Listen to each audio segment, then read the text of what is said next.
नमस्कार. स्वागत आहे आपलं माझ्या यूट्यूब चॅनलवर ग्रामपंचायत कर्मचारी महासंघ लढा हक्काच्या.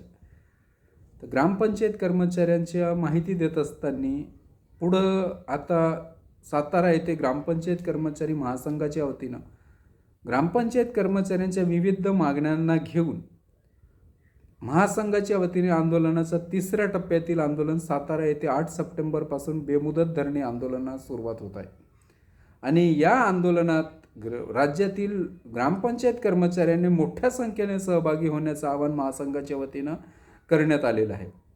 प्रामुख्यानं या आंदोलनातील ग्रामपंचायत कर्मचाऱ्यांच्या मुख्य मागण्या आहेत की नगर परिषद आणि नगरपंचायत कर्मचाऱ्याप्रमाणे यावलकर समितीच्या शिफारसी स्वीकारून ग्रामपंचायत कर्मचाऱ्यांना वेतन श्रेणी द्यावी.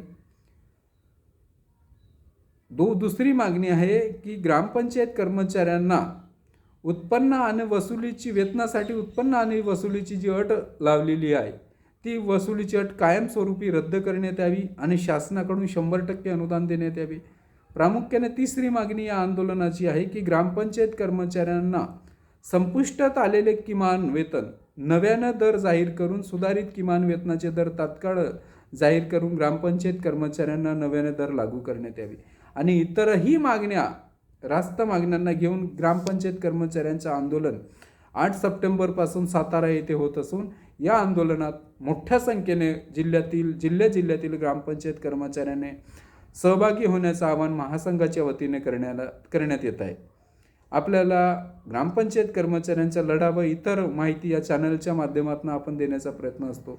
आपल्याला माझा व्हिडिओ आवडला असल्यास लाईक करा, शेअर करा, सबस्क्राईब करा. धन्यवाद.